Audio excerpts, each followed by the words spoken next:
Hey everyone, this is Michael Bengiat. This is the Stock Picks weekend video for June 4th, 2022. We got a lot to do today, so we're gonna speed through this front part here. We're gonna review the current market environment, which is vastly improved. We're gonna look at the stocks in our ready and watch list, which are growing, and then we take a look at our stocks in our portfolio, which we have now 3. Okay, so here's our disclaimer. You can pause the video and read this just so you understand. We're not giving any kind of investment advice, and this is all for educational, informational purposes only. Okay, so we've actually moved this week our stock environment indicator to green. So that's a major improvement. We have not seen green in, I think, close to a year. And I think we may have seen one day of green and then we went straight back to yellow and then red for a long time. So we're going to be treating this so far as the best strategy is swing trading. We don't know how long this is going to last. We are in a tightening cycle. The Fed is tightening and they're trying to withdraw a lot of liquidity. It's likely that this rally that we're currently in is more of a bear market rally than a real, new bull market that's going to be moving on for a long time. But we never know. So what we're going to be kind of doing is just taking some profits off the table. Around when we get to about 10% or so, we'll take maybe half of the position off. That way, if it all falls apart, we book some profits. If it keeps going, we still have positions. And so we're up to 50% exposure, which is great. So we're going to be continuing to look to add some positions. And the other caveat too is that it's mostly just the same players that are doing well. It's the energy stocks, especially oil and gas. We're seeing shippers are, they've been kind of erratic. They sometimes look strong and then they all sell off, but they're starting to pick up again. There's been some defense stocks that are picking up. So it's pretty narrow, which makes it a little suspect. We want to see the more and more sectors start to break out and do well, but we're still seeing it's still a lot of the same names that have been doing well for the last 6 months are continuing to do well. So that's about it for that. Let me go ahead and I'll switch over to the charts. One second, if I can do it right from here. Okay, so here is, that's the NASDAQ. You can see we're actually, there's our follow through day we had. We're holding above this 21-day moving average, but we're getting a little resistance here. So we'll see what happens. But let's go ahead, and I got a lot of stocks to go through. So we'll start with our ready list. And the first stock is Volaris. They're a UK-based offshore contract drilling company. And you can see we've had this kind of ascending base. And ascending bases are actually pretty rare, but more often than not, when they break out, they tend to, take off and do quite well after that. Of course, there's no guarantees, but we have this on our ready list. Our buy is 60.95. Our range is 60.95 to 64. We just popped above it because we're actually not here. You can see in this chart, the buy range is showing starting at 61.70. We came a little bit earlier over here. So we're in the buy range. We're getting a little volatility here, but overall, the stock is doing very well. I mean, look at the RS is 98. Nice RS line moving higher. So it's looking pretty good. We did have a couple, this is a pretty strong down day here, but it looks like it's recovered. So we're just getting a little bit of right around this previous peak, 61.70 or so. We're getting some sellers are in here, but it is buyable and it is on the list. So let's go to the next one, another energy stock, of course. New Forest, we just add this one, New Forest Energy. And this, you can see one of the problems we're finding with a lot of these breakouts is they've gotten more and more volatile. I mean, look at the nice tight trading we had over here. And then now, of course, we're getting much bigger swings, which we don't like to see. But this one actually is giving us, the reason we put it on is that it did give us some tightening up, which we always like to see. But this one too, you can see it just kind of came ripping out of this little cup base, formed as kind of a deep handle, which is a flawed thing. So you don't really want to buy these deep handles. This was a 24% move down. It's too much. Handles should be, contained to single digits. So that was a flaw. This kind of a strange. So all in all, this whole look here was not very. Didn't have the right look to it. it's kind of a shallow cup. Then it came roaring out of here. The handle was wrong. Then it came just ripping out. This kind of situation, it's just not viable. But you can see what's happened is that then we have more volatility, but then you can see we started getting more tight. So we had a move down here, but then this moved a little less. Then we had an even tighter move, and then we broke out. And we're getting the RS blue dot, which is showing that the relative strength is, the stock is moving higher while it's in the base. So it's, all in all, we got a pretty bullish picture here, and we've started to break out. It did kind of just pull back and right back to the buy zone here, but we still are in the buy zone just by a little bit. The buy range is 48.90 to 51.35. So let's take a look at the weekly on this one too. So yeah, you can see here there is a bunch of selling that came in back over here, but we're far enough away. That's about a year ago, March of 2021, that really people that bought here and are trapped, that much time has gone by, you're generally okay. You're not going to run into, these people have already been washed out during this decline. So, but you can see we're having nice strong RS line on the weekly too.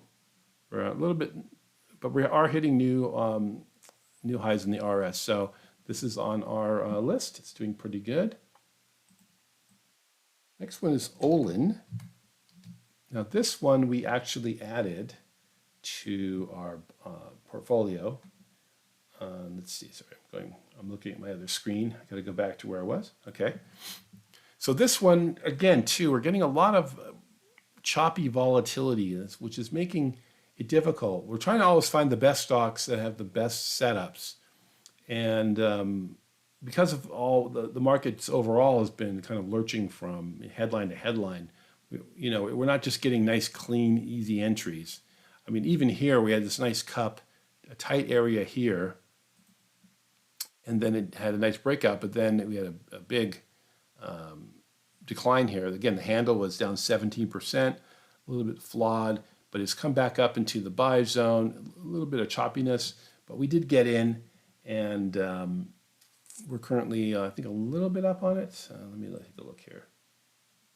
Olin, yeah, we're up almost 1%. So we got in at, let's see, where is it? 65.08. Yeah, so what we did, we actually did like what's called a pullback buy. We had a break out of this base, came back down for a couple days, and then when it started to come turn back up again, we ended up buying there. So that's Olin. And the last one on our list is Northrop Grumman. Now, this is a aerospace defense company. And again, pretty choppy, difficult to get in, kind of, you can just see, look at the charts all over the place. But it is acting really, really well. And you can see the RS is just starting to scream higher. And at 93, it's outperforming many stocks. Again, we had this kind of a cup with handle, just flawed. The handle was too deep. It went, look how much it took out almost the whole cup. So even though it's 10%, it was too sloppy. But we started to tighten up. We came back up to the highs here, and a little bit tighter range here, and then we broke out. And we're right in the middle of the range, which is 477 to 501. So we just started, so this is buyable here. I would expect some volatility just because that's the nature of the stock over the last few months. But it did have a really nice move on Friday, so that's on our list. So let's go now. For our long-term outperformers, there were really no ready list stocks. Most of those stocks that we always were looking at were tech stocks, and the vast majority of those are broken. So we do have a couple we've added to the watch list. But let's go now to our other watch list, the regular growth watch list. And the first one we have is Grindrod. This is a shipping company. It's on the watch list because it's coming up to new highs. Let's go to a weekly first. Yeah, in fact, let's look at a monthly. Okay, so this is actually a somewhat recent IPO from 2018. In typical fashion, you usually see there's always, they come out and then there's a big decline, then it comes ripping back. So in a monthly chart, look at all the up months. been very few down months, so it's doing pretty well. So let's go to the weekly. Weekly too, you can see just in terms of earnings, we were negative for 2016 to 2019. 2020 was negative, and then suddenly we have, some really strong earnings. So, and this is a pretty nice look at the angle of this whole ascent. So it's and look at the volumes all picking up now too. So it's all looking good. The only thing we are looking for now is less volatility. So you can just see it's a lot of volatility going on here. In fact, this is sometimes called like the megaphone effect, because you can see here, if I kind of just draw lines to here, we're getting wider. We don't really want that. We want to have tighter. So we're hoping that it'll kind of maybe even dip down a few more times, tighten up, and then we'll go. But the RS is 99, so this is really outperforming most stocks. And you can see too, just it's getting support at the 50-day, which is the red line, over and over. Here it came down exactly to it. Again, exactly to it. Tested it 4 times, bounced up. We did break it this one day, but then immediately just came right back up. So we're getting dips below, but generally, even if it closes below, we're back up within a day or two. Here we close right back up.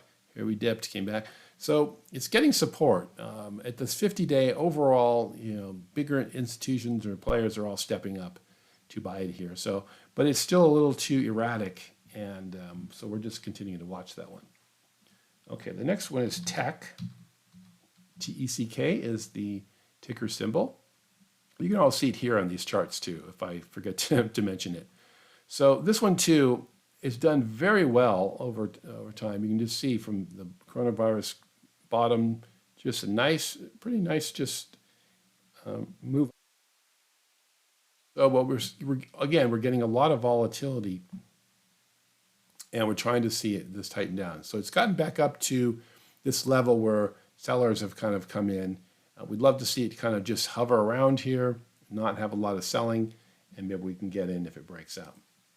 So the next one is Enbridge, and that ticker is ENB. Now, this is a Canadian company engaged in the distribution of gas. It's a nice dividend payer. It has a 5.8% yield. So for dividend players, this is a pretty good play. You can see the RS has really just been screaming higher. Again, on these charts, the black line is the S&P, even though it's kind of crossing here, you can't really see, but you can see the difference. This was actually coming down, and look at the RS of Enbridge is coming up. So again, we're just starting to form another, like a flat base here, and we're coming back up to the level where the sellers have pushed it down. So again, we want to see it kind of just ideally kind of hover here, maybe just kind of, within a like 5% range, and then try to break out. So, but that one's on our watch list. And then we have one more. This is a new one. Howmet Aerospace. Ticker is HWM. And same thing. We have a little bit too much volatility, and we are forming a double bottom base. You can see here on the. So again, we're getting back up to this level here. You can see every time we would get to this level, sellers would appear and push it down. So again, we want to see it just kind of come up here again, hopefully tighten up, and then we try to break out. But we do want to see the volatility calm down a bit here. And again, we have the RS blue dot. So we're getting the RS line new high, while the stock is actually still in the base, so it hasn't broken out. And again, that's a very, very bullish development. So, okay, so let's take a look at just a couple stocks here on our long-term outperformer watch list. And the first one is a company called CBIZ, ticker is CBZ. If you've noticed, a lot of these stocks, you'll see the same names that just come up over and over and over, because they're just performing well over time. You can even see here's the S&P, here's our correction, and this stock just continues to move higher. And for these long-term outperformers, we like to see these just extended moves. Sure, you're going to get some volatility here. Here's the coronavirus crash, but we're not getting huge volatility, and we're just getting just creep higher and higher. So that was a monthly. The weekly, let's see, I'll just go right straight to the daily here. So we are getting quite a bit of volatility just in the short term. We tried to break out, came back down, only 16%, so that's not too bad. And it's forming a cup base. And we're going to be trying to buy this basically if it breaks out for now. So we're at 44.18 is our buy zone. But we'll see. We might be able to tighten up and get in a little bit earlier. Or we did miss this one. It pulled back to the 200-day. We had a few tests there, but it was successful. But we didn't catch that. Partly because in the middle of that was still in the correction. Not really going to be buying any of these companies during that correction. So, but there's never a lack of opportunities in the stock market. So, but we're always trying to look for the best ones, the least with the least risk. Okay, so United Health, this is another one. Let's look at the monthly first. Yeah, that's the kind of thing we're looking for. This is a classic long-term outperformer stock, and just as nice moves. Look, this is even holding above its 21-month for a long time. Of course, we broke it during the coronavirus crash, but came right back up. We had a couple tests of the 40-month here, which was a good buy. We may have bought it before, I don't remember offhand, but we're just kind of continuing higher. We're now well above this 21 month, so it's looking good. So we'll back to the weekly, and right now we actually looking for a pullback back down to this 40 week, which is the black line. So you can see we've got, for the most part, going back to 2021, we'd come down to there, we get support even here. We came down and closed above it. A few times we tested it here, and we tested it over here. Now, sometimes what happens though, if you have too many tests, then sometimes it gets too obvious, and then the one that you try to buy doesn't make it. So what we try to do in these things is not so much buy it exactly there. Though sometimes we can, and then we just see if it does break down. We just get out quickly with a really tight stop loss, or we just see we just wait till it actually turns back up. There's either way is fine. Some people like to see the strength before they buy, and so they're not buying at the moving average, but a little higher. And some people like to buy it as close as they can to there. But what sometimes happens too is that the stock will get. Let's go to a daily. Yeah, you can see here, perfect. Came down to the 200 and that was a perfect buy at the 200. Even here, we had that kind of testing, never broke below it. But sometimes what happens is, people have their stops there. So the stock's coming down. When it finally hits that, the market makers sometimes will say, oh, there's a whole bunch of people with sell orders right here, and they just hit it. And so you'll see sometimes a big jump down, and during the day, hitting all those stops, and then the stock is free to come back up. So sometimes you will see a dip below, come back up. So, but we are getting maybe a little obvious, but we'll see if the market, for this stock to come back down there, will probably be continuing weakness in the market. So if we're back in a correction, we probably won't be buying it, but we'll be watching it. So that's that one. And let's just take a look then finally at our positions. So the first one is Cecil. They're a South African oil and gas refining company. Now this is what's called an ADR. It's a foreign stock that's trading in the United States. So you do see sometimes a little bit more like gapping action in this, but that's okay, as long as the gaps aren't too big. So you can see here that the stock, let's go back and look at a weekly first. So yeah, the stock's doing pretty well. Let's get rid of that. This one went, during the coronavirus crash, this went down to $1, and now we're at 26, like many stocks. But it's actually, we had tons of volatility here, and then it's kind of been tightening up and moving up. So we ended up buying it right coming out of this little tight area. Again, you always hear about us trying to buy things during the tight area, but you can see, let's see if I can just draw a line here. Yeah, so right there.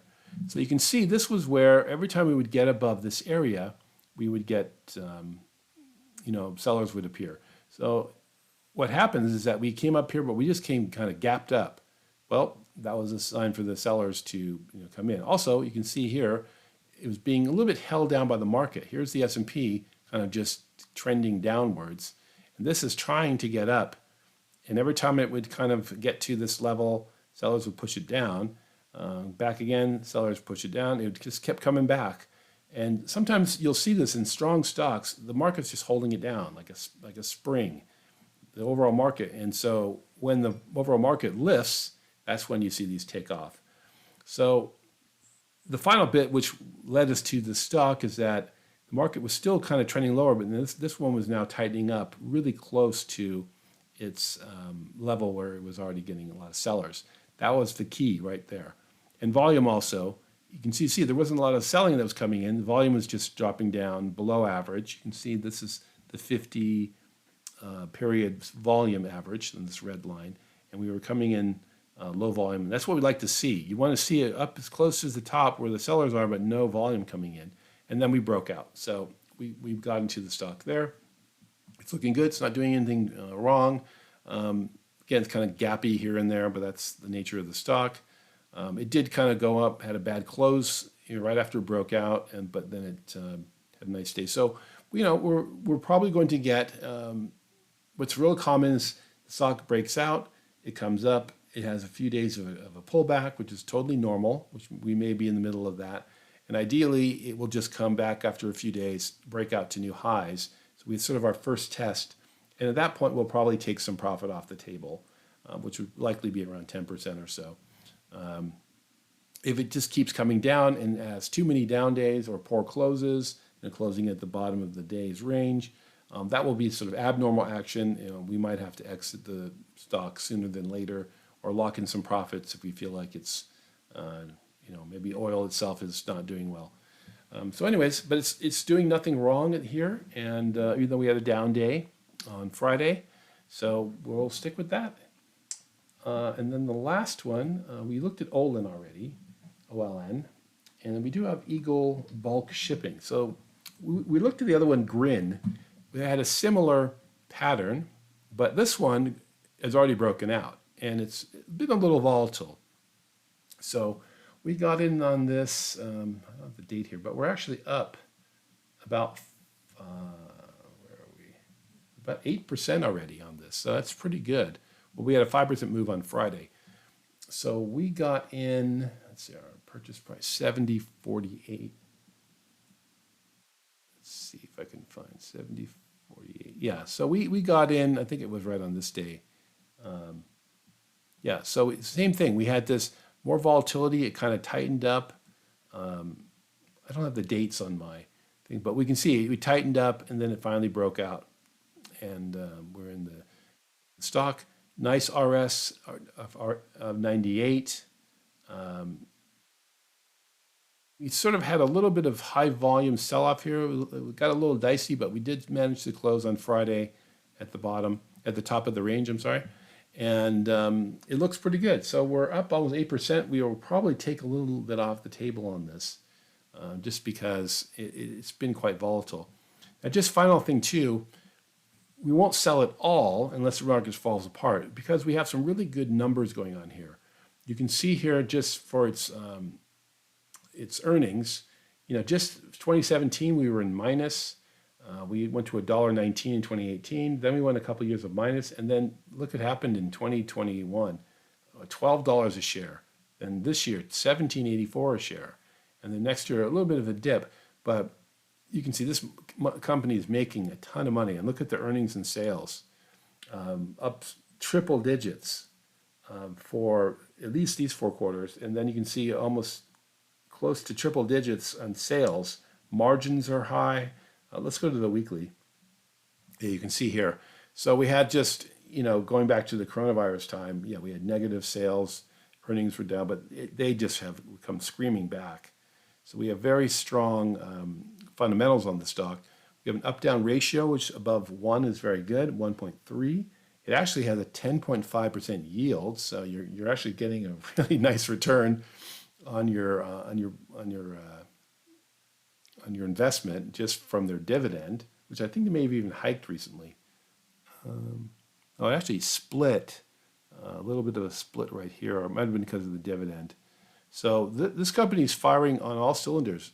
High return on equity, 33%. We look for at least 17%.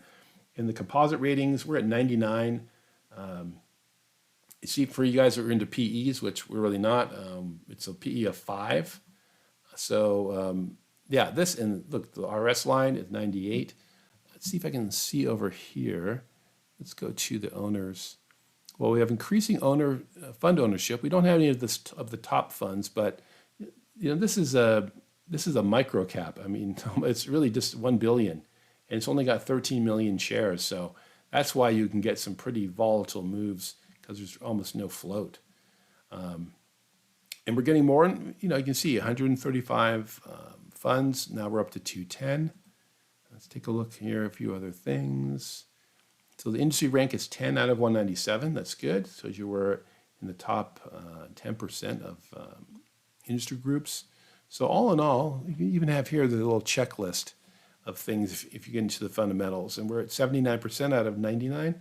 Just a few things like their earnings per share acceleration.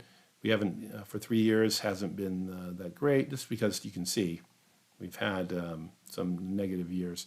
So overall, I mean, just from fundamental point of view, this is doing really, really well. So we are glad to be in this. And again, sometimes when you see all the fundamentals and technicals all line up, and you're in the beginning of a new bull market, well, that's arguably now, you don't want to get rid of these too soon. So we will see what happens, but we will probably take some off the table just in case, because we're in kind of an unusual time. It's not like we've had this long bear market where everything's gotten pummeled, and we're off to the races. We're also in the Fed tightening cycle right now, so we have some headwinds that have not been favorable for the market historically. So that's it for this week. Yeah, we're going to be trying to add more exposure as we get some nice breakouts. So look for those. We'll be sending out emails on those. But we do have the stocks on the watch list, or the ready list, are actually still viable right now. So if you're not in anything, you could try to get into those. Of course, try to get in as close to the buy range as possible, to the bottom of it. And that's about it. So we'll be back next week. Okay, thanks.